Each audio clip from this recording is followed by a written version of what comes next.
My name is Josh Copus. I am first and foremost an artist. When I was 15 years old, my friend's dad was a potter and he showed me my life's work at a time where I needed that super bad. And other than my parents, like Tom Phelps, who was that person, like he's the greatest influence in my life, and it's I've kept it with me the whole time. It's every, like, all of it kind of comes from that. And so also, like, I knew a long time ago that that was not going to be enough for me. Like, just doing ceramic, like, I'm like, I don't want to just do that.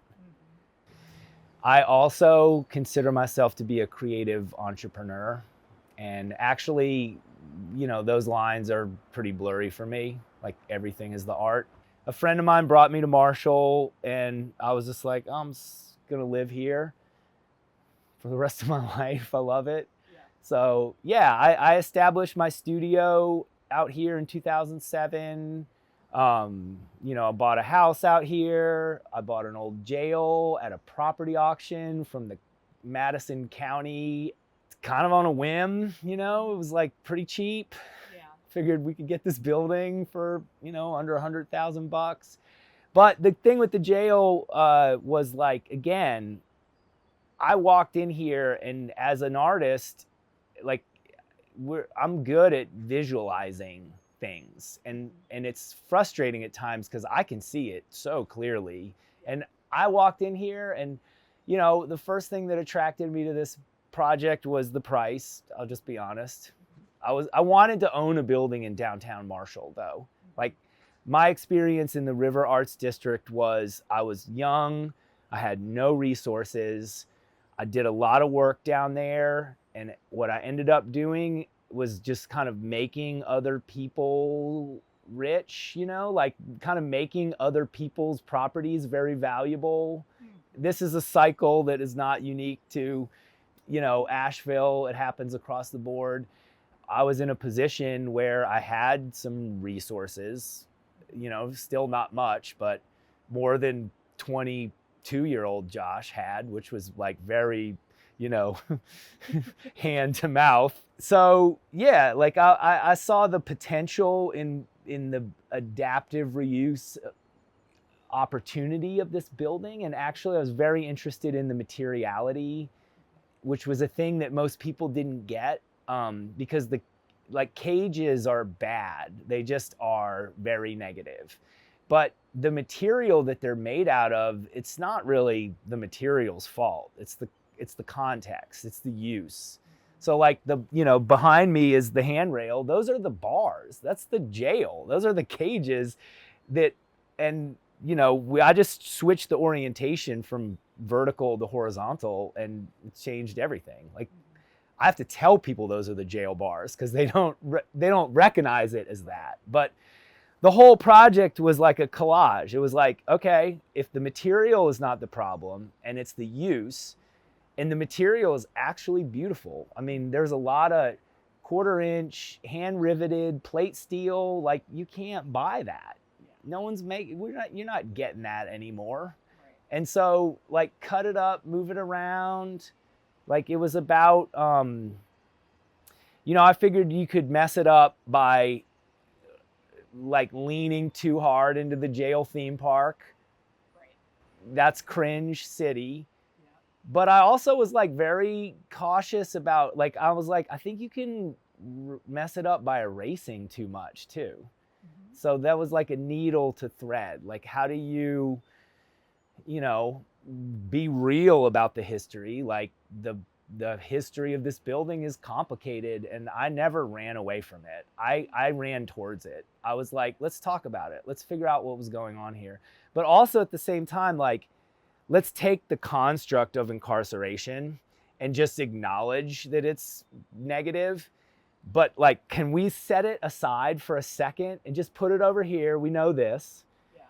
And let's figure out what was happening in this building. Like, what are the stories of the people here? Right. Like, let's go outside of the, construct And that's was my strategy, and that's a way to like humanize a thing.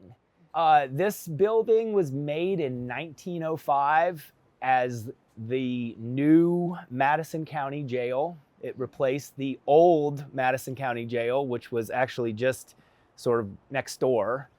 And it was condemned and renovated as a jail again in 1939. That's what we inherited, basically. So the 1905 version, which was a jail, wooden floors, very, very different kind of materiality on the interior. The building, the exterior of the building is the same. But the 1939 version, which was a lot of concrete, a lot of steel, that's the building that I bought. Okay. And it was basically unchanged from 1939 till 2012 when it was discontinued. At that point, it was the oldest operational jail in the entire state of North Carolina. Wow. This was the jail in 2012. And in fact, Buddy Harwood, good friend, great American, he was the last sheriff to occupy this building, and he's in fact still our sheriff. Wow. So yeah, the history is not ancient, man. It is very recent. I know many people that were in jail here, many people that worked here. That's actually my favorite part. The best compliment I ever got on this project, which, you know, it took me 5 years to transform it from, and people were like, what was it like when you bought it? I was like, dude, it was a jail. Like they just like locked the door. Right. Like creepy, cold, bad, all that. But I was like, there's something in here. So, you know, 5 years, one day I was in here working and this guy's on the street hollering at me, and this would happen a lot. You know, he's like, hey dude, in the jail. I was like, hey man, what's up? He's like, I went through the roof in 96.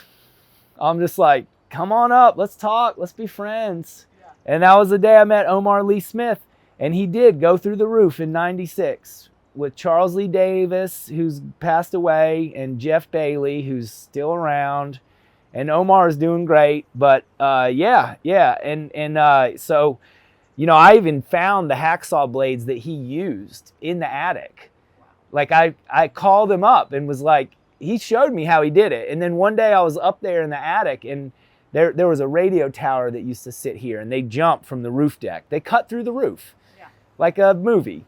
And jumped, and Omar got gone for like 9 months. Like Jeff and Charles Lee got picked up the next day because they like went to their mama's house or something, you know, just go get them.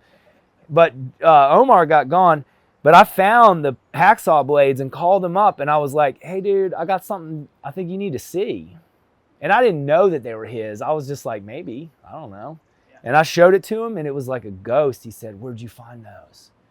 I said, they were in the attic. He said, that's right where I left them. Right where he left them. Wow. He had them taped up. He recognized the tape. But when I finished this project, I called Omar. I said, hey, dude, I want you to come down here and just, you know, see what we did. Yeah. And because he would come in periodically, and he's looking around, and this is the compliment that has stayed with me more than any other praise, because it's so real. He just looked at me and he said, Josh, I just got to tell you, I really love what you've done with the place. And it was like, man, you know, like he spent a lot of time here.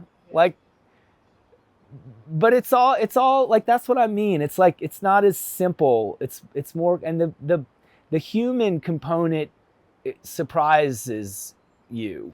But you know, like Geraldine Brown worked in this building for 26 years. She was the dispatcher, and she worked like at night, overnight, and she'd be the only one here. Yeah. You know, she'd go check on the boys in the morning, that kind of stuff. Yeah. She's still alive. She's the best person I met through this project. And she said something to me one day that, like, man, again, it's so simple, but it's so evolved, and it just like, it just cuts right to what it's all about for me. And she was like, you know, I knew all those boys. She said, I knew their situations. And like, I knew what that meant. Right. Yeah. And she said, all I ever tried to do was help. And if they were hungry, I would just make them a sandwich. And that's kind of like what Zadie's was about, you know? I was like, I think that's what we need. Yeah. It's just like more sandwiches. For real. Yeah. I mean, if you know someone and you know their situation, like you can't other them. Right. Like, Yep.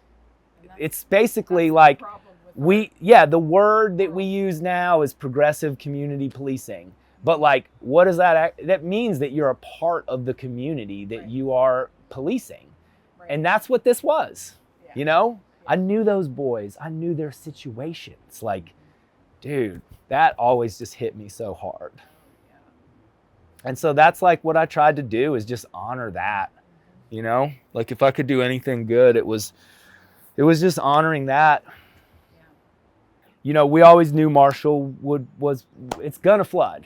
Right. I mean, there we go. Right. There's a real bad one in 1916. We all said, well, that'll never happen again.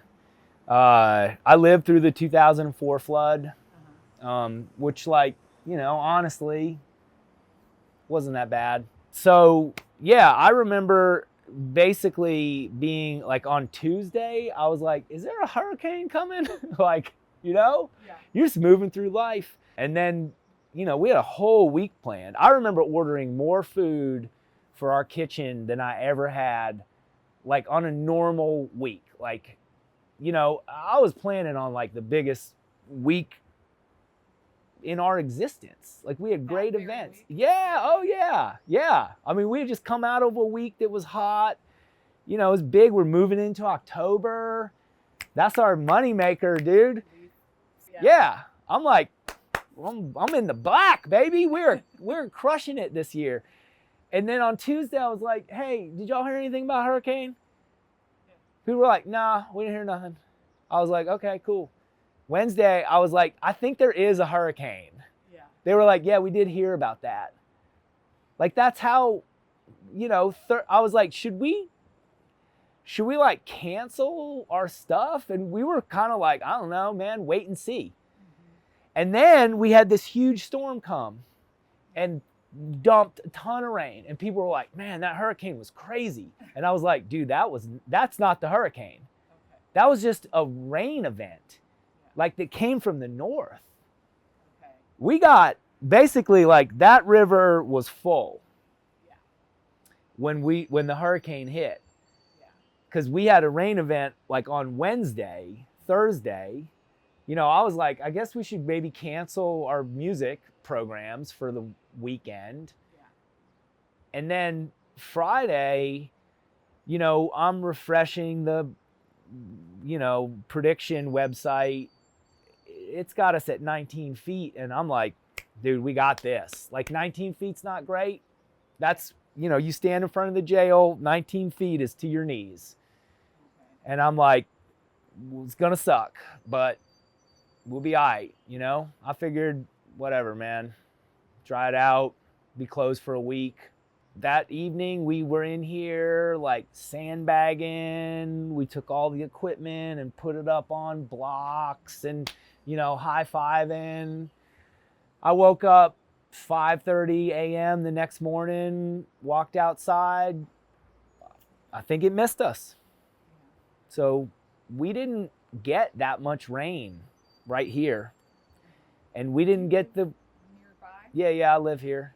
I mean, like, yeah, town, or is my it... little branch, like, didn't even get out of its banks. Okay. I mean, and we didn't have the wind event either. Okay. You know, like, I didn't see as many. yeah, it was we call it the flood. Yeah. Like, my friends in Yancey and Mitchell, it's the storm or the hurricane. Yeah. Like, that's not our experience. Like, I woke up and I was legit like, dude, we're good. Yeah. I came down here and I was like, ooh, maybe not good. But I was still also like, it's okay. And then at 9 o'clock, the river started coming over the railroad tracks, and in an hour, it was, dude, 4 feet of water in the town, just like that. And I was here, and then I went to the courthouse, and whew, just watched it happen. This is a table floating down the street. Here comes a drink cooler.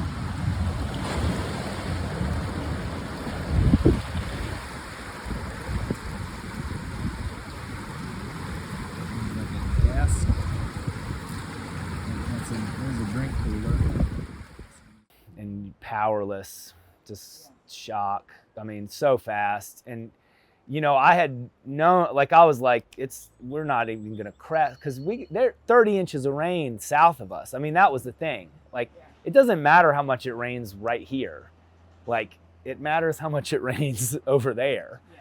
And so, it just hit us, man, like a wall, like a tidal wave in an hour. Like, it went from no water on Main Street to 4 feet of water in an hour. Yeah. And then 8 feet of water. And then we had 11 and a half feet of water inside the jail. Like, when you go in the downstairs, people are like, where's the flood line? I'm like, ain't one. Ain't no line in this room, dude. Whole damn thing full of water. Yeah. 27 feet. The 1916 flood is 24 foot 9 inches. Okay. Yeah, I was wondering. Yeah, and that's the flood that, like, we used to look at 24 Josh, 9. where the water came up on? Yeah, 27 feet. Oh, 27. 27 feet. Yeah. So that's the crest. It's about 11 feet of water in the building. So there is no water line on the first floor. Like, it's the whole room was underwater. Yeah, because that's like 7, 8 feet. Yep. No higher. So then this thing happened where, you know, no cell phones. I came into the building Saturday night, you know, still flooded, waded in. You're just like, we're done here. This is over. There's no way. I'm a super optimistic human. And I was just like, nah, just condemn the whole town. Yeah. That's how it felt. I mean, we lost 15 buildings. I mean, Bruce Tipton died. Like, it was a real deal thing, man. I remember waking up on Sunday morning and just floating outside of my body. And you're just like, what, do I eat breakfast? Like, what, you know, like, I don't know how to be a human anymore. Like, and, you know, still no cell phone, no communication. I was like, I think I'm going to go to the town. Yeah. I have no idea what's going to happen, but I just have to go there. And I don't know what's going to be there, but we're going to go. And then I got here and everyone had the same idea. They were already here. I mean, it was just awesome. And then we were like, I guess we just get started. And we did. We just started with our own shit, you know, just bring a shovel, bring a wheelbarrow. You got a tractor, bring it. Dump trucks started showing up. I mean, just our stuff. We didn't wait for anyone to come and save us. We just saved ourselves.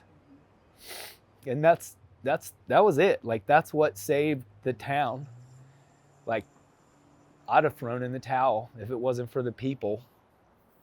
The people make the place. The people are the reason that we're where we are today. And you know, my friend Joel we were just discussing this morning because we're kind of in this phase where, you know, reopening is it's not the end. I mean, I want to be clear, like, we're not okay. Like, just so y'all know, like, still not okay. Like, make sure you go take a picture of the town hall and just be like, this is their town hall today. But we've made good progress. But, you know, Joel, we just talked this morning. He owns a coffee shop across the street. And, man, he was So like when the when the flood happened, you know, Joel left. He just left. And you know, he had to. I get it. I mean, we all did what we had to do to survive, like emotionally. And my thing was like, I'm a physically, I have to. I'm like, getting this mud out of the building is as emotionally important as it is physically for me. Like, I need an action to make me feel. And I loved the mud in a way. I mean, it was simple. It was straightforward. Anyone could help. I mean, you know, that phase was like really, it's weird to say, but it was kind of fun. Okay. You know, like, right. Yeah, first 2 months, dude, we had a festival. It was a weirdly like a festival, you know, there's porta-johns everywhere. It's dirty. You know, we had a whole kitchen, 3 meals a day. I didn't cook a meal for 2 months. Yeah. Just people feeding you. In like showing up in the towns full of 300 people, and you know, again, like everyone can help. There's a job for you. Anyway, so when Joel came back from Atlanta and his like, you know, head trip that he had to do, you know, he said, I pulled into Marshall and, you know, I was ready to announce that Zuma's not coming back. And he said, I got out of that car and I was descended upon by people that loved me and hugged me and told me how important I was and how much Zuma meant and how much they needed me. And, you know, that's what happened to me too. Like people said, we need you and we need Zadie's to come back and we need the jail and we need you. And like, what are we trying to do in life if not that? I mean, that's why the trough of disillusionment was so hard, because it's cold. It's quiet. You're past the phase where volunteers like are as useful as they were, you know, because people are like, I want to help. I'm like, are you a certified electrician? Because that's what I need, all right? Like we're at that phase, like putting it back together, it's harder and it's expensive. And, you know, we're kind of done with the like shovel stuff. Right. So yeah, and then the festival's over and you're like, well, now we're sort of here holding the bag. Yeah. But one thing I've really loved, and like when y'all just pulled up this morning, you saw it, like people who came here to volunteer like are coming back now, like, you know, to be here, like to, you know, I, as tourists, I don't know if that's the right word for them though, but like, yeah, and that's what we need. Like, I'm very open about that. Like, you know, again, we're not done. Like, reopening Zadie's is different than staying open, right? So, you know, getting to this point, you know, I've got another January to think about. Like, you know, that's when we need people. Yeah. Like, and so, like, I loved seeing those people because, you know, they worked on this building and they feel invested and like connected and they're like a part of it now. And I think that's a powerful thing that like happened where, and I love, because that's what I would tell people. They're like, hey, you know, we're here volunteering and we had a great time. And I was like, just come back. Come back in May, come back in June, come back. Like, this is not a story of destruction. That's just the first chapter. Right. So, you know, let's read the rest of the book. Yeah.